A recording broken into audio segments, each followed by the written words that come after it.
Hey HSM, my name is Michael. If we haven't met yet, I am on staff here at the West Campus. Well, we've been in a series walking through the story of the Bible and the major parts of that story: creation, fall, redemption, and restoration. And tonight we're going to continue diving into redemption. Have you ever had just a really crappy day? I want to tell you about one of my really crappy days. Several years ago, I was traveling to Colorado and I was going to stay at a friend's house. They were on their way back from a trip and wouldn't be home until the next day. They told me to make myself at home and just asked, would I mind taking care of their dog? And they had this massive Rhodesian Ridgeback named Bolt. If you've never seen a Rhodesian Ridgeback, they are huge, and it's one of those dogs that can just kind of swallow you in one bite. Well, that night, I kind of had just a chill evening. I was headed to bed, and Bolt made it pretty obvious that he was going to be staying in the room that I was in, and he was going to sleep on the floor. And when you have a dog that big, then you're just kind of living in their world. Whatever they say, that's what's going to happen. And so at 3 a.m., when he's whining and kind of scratching at the door, well, I got up half asleep to let him out. That's when everything went wrong. I was on the second floor, and they had a loft so that you could kind of overlook into downstairs. And when I woke up, I stepped out and kind of was groggy a little bit, stretched, started making my way out there, and that's when I saw it. Down below me was the living room, and two things had happened during the night. First of all, when I let Bolt out, he wasn't feeling the greatest, and he had pooped all over the living room floor. The second thing that happened was that their robotic vacuum was set to go. That's right. There were now perfectly straight lines of poop all across the carpet over the entire living room. Did I mention it was a crappy day? Well, I know that story is kind of lighthearted, but the truth is that all of us experience things that are way more significant than that. Things that are really heavy, whether it's bombing a test, a broken friendship, a parent losing a job, maybe a major health scare, or the death of someone that we love. We have moments in our life that feel like everything's falling apart. So what do you do? Where do you turn? Where do you get answers when everything feels like it's falling apart? Well, there's a story in the Bible that I think can help us. And so I want you to turn in your Bibles to the book of Ruth. Well, the story starts in a happy place. It's a love story of Elimelech and Naomi. They had two sons, Mahlon and Chilion. Mahlon was married to Ruth, and Chilion was married to Orpah. Everything was going great until it all fell apart. Within 10 years, Elimelech, Mahlon, and Chilion all died. And I need you to sit in the tension of that for just a moment. Naomi, Ruth, and Orpah, all widows within just a few years. Their hopes, their dreams, their future plans, crushed. Ruth and Orpah, they had no children. Now, they lived in a culture where land ownership was a really big deal. It provided shelter, food to eat, oftentimes provision, and that valuable land was passed down through a male heir.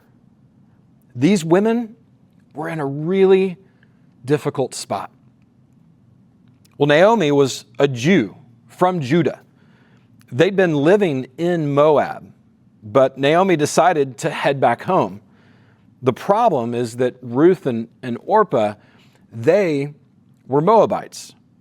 They were going to be outsiders moving to Judah. Naomi knew the difficult road that lay ahead for these two young widows, so she tells them to turn back. Go back to your people. Maybe your people will pity you. Maybe they'll take care of you. Maybe they'll take you on. And there's a clue here about how Naomi was able to keep going and put one foot in front of the other, even in the midst of a hard situation. So she speaks a blessing over them as a kind of a prayer. This is in verse 8. And she says, "May the Lord deal kindly," or show kindness to you. I want to talk about the word that's used, that's translated as kindness here. So Naomi's telling us something really important about God. The Old Testament was originally written in Hebrew. Now, some of you learned this word at winter camp, but the Hebrew word used is hesed or chesed. Kindness is kind of an okay translation, but in other places in your Bible, it might be translated as loving kindness or loyal love.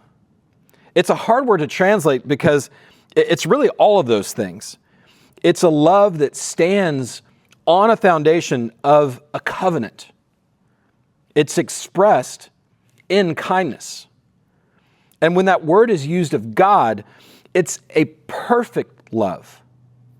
And it stands on a covenant that cannot fail. And it's wrapped up in a perfect kindness. That's what Hesed is. What you believe about God changes how you look at hard situations. Naomi prays this blessing knowing that that's who God is. Naomi learned that truth during good times and was able to lean into that truth during a hard time. That's really important for us to understand. God's covenantal, loving kindness that will not fail. And what you know to be true about God during seasons of blessing is still true during seasons of suffering. Naomi had lost everything, and she still knew that God is kind. She was able to continue to put one foot in front of the other and keep going. HSM, whether you've been through a breakup, a broken friendship, or something much worse, God is kind. And what you believe about God will change how you walk through a hard circumstance. How about you? Can you think of a really hard situation that you've faced recently? Did you see God's kindness in that situation? Did you believe that that's who God is? Were you looking for it? Let's go ahead and pause the video, jump into your groups, and let's wrestle with those questions. Okay. Naomi told Ruth to turn back, but Ruth decides to give up any security in staying with what she knows and to go on, to move forward with Naomi. This is also, by the way, where Ruth commits her heart to the Lord. So they show up back in Naomi's hometown. They know people, but they have nothing. So Ruth offers to go collect food. Look at Ruth 2, verse 1. Now Naomi had a relative of her husband's, a worthy man of the clan of Elimelech, whose name was Boaz. And Ruth, the Moabite, said to Naomi, "Let me go to the field and glean among the ears of grain after him, in whose sight I shall find favor." And she said to her, "Go, my daughter." So back in Leviticus 19, amongst all those rules and all those laws, God told the Israelite farmers not to work the corners of their field, but to leave it for the poor. So we're seeing clues here of another truth of God that Naomi and Ruth understood and believed. God is provider. Generations before, God knew that there would be a need, and He made a way to meet that need before it ever presented itself. There would be people who would need food. There would be other people who would have abundance and would be able to meet that need. God was providing a way. Naomi and Ruth knew that God would provide. So they were able to step into an opportunity when it presented itself. They saw a possible open door, and they were able to walk through it. What happens when you have a need? Where do you turn? Listen, what you believe about God will change how you look at that need. If you believe that God is provider, then you'll look expectantly for how God is going to meet that need. Not necessarily your preconceived notion on how you think God should meet that need, but trusting God to be your provider. Trusting that God will meet that need in the way that He sees, in the way that He wants to meet that need. So let's look at how this unfolds. Move down to verse 8. Then Boaz said to Ruth, "Now listen, my daughter, do not go to glean in another field or leave this one, but keep close to my young women. Let your eyes be on the field that they are reaping, and go after them. Have I not charged the young men to not touch you? And when you are thirsty, go to the vessels and drink what the young men have drawn." So Boaz had set his fields up the way that God intended, setting aside a portion for the poor. But Boaz goes above and beyond. He allows Ruth to harvest the best parts of the field. And not only that, but he was going to take care of her as she went. So here's Ruth, poor, an outsider, and God uses Boaz to provide. But not just the minimum, abundantly. This is like you showing up to a new school on the first day and you know no one, and you go to a lunch table and you say, "Hey, could I sit in that empty seat?"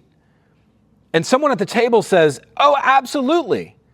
But not just sit here. Let me actually introduce you to all my friends. Let me introduce you to everyone here at this table. And in fact, why don't you come tonight? We've got a small group that's going to be meeting at my friend's house, and I want you to meet those friends too." Ruth was in need. What they knew about God changed how they looked at that need. They knew that God was their provider. And through Boaz, God provided more than they could have ever expected. Where have you seen God show up in your life like that? Do you have a need now? Do you believe that God can meet that need, that God is your provider? Are you watching and waiting expectantly for Him to provide? Let's go ahead and pause the video and jump into our groups. Okay. We talked about how God set up these laws that would end up providing for Naomi and Ruth. And there's one more clue I want you to see, another truth about God that Naomi and Ruth believed in. So look in chapter 3, verse 1. Then Naomi, her mother-in-law, said to her, "My daughter, should I not seek rest for you, that it may be well with you? Is not Boaz our relative, with whose young women you were? See, he is winnowing barley tonight at the threshing floor. Wash, therefore, and anoint yourself. Put on your cloak and go down to the threshing floor. But do not make yourself known to the man until he has finished eating and drinking. But when he lies down, observe the place where he lies. Then go and uncover his feet and lie down, and he will tell you what to do." So, all right, what's going on here? There's two laws that are relevant. Two laws God put in place because of the culture at the time to protect His people. Here's just a quick summary of those two laws. So first, the levirate marriage provision said that if a woman lost her husband, a brother of that man who died could step in and marry the widow to provide and protect for the woman. The kinsman redeemer law said that If you were a widow, an orphan, an indentured servant, a close relative could step in and sacrifice his own time, his own resources to provide the financial means to pay that debt and to care for them. Now, to redeem something is to buy back or to rescue something that is lost or in bondage. So Boaz was a close relative. He had the means to pay for the debt. Would he be willing? What Ruth does in this picture, it's nothing scandalous. All she's doing is, in humility, she's basically sending a signal to Boaz to say, hey, I'm available. He recognizes her gesture and takes the proper steps to step in as that kinsman redeemer. Naomi and Ruth trusted God to provide a redeemer. They trusted that God was their ultimate redeemer, and he could rescue them from their situation, from their brokenness, from being absolutely destitute and in need. What they believed about God changed the way they looked at their circumstance. Here's our reality. Whether it's God redeeming a bad day or a horrible season of life, God proves that he is our Redeemer. 3 truths: God's loving kindness, God's provision, and God's redemption. How did Naomi and Ruth keep going? They believed those truths about God, and it changed how they viewed their circumstances. Because of his covenantal loving kindness, God provided a redeemer for us. But not just to redeem a bad day. God found us when we were spiritually poor and destitute. He found us when we were in bondage, shackled, with no way of escape. Listen to Ephesians 2. Starting in verse 2, it says, "You were dead in your trespasses and sins, in which you once walked, following the course of this world, following the prince of the power of the air, the spirit that is now at work in the sons of disobedience, among whom we all once lived in the passions of our flesh, carrying out the desires of the flesh and the mind, and were by nature children of wrath, like the rest of mankind. But God," this huge hinge point in this verse, "but God, being rich in mercy, because of the great love with which he loved us, even when we were dead in our trespasses, made us alive together with Christ.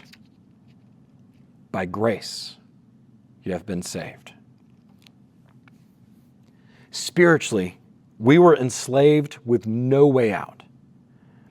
And God was willing to pay the price, not just by paying a sum of money, but by Jesus becoming your kinsman redeemer, by willingly laying down his life and paying the greatest price. Do you believe that? Do you believe in God's loving kindness to you that will never fail? Do you believe that God can and wants to provide for you? Do you believe that even while you were an enemy of God, he provided redemption, spiritual freedom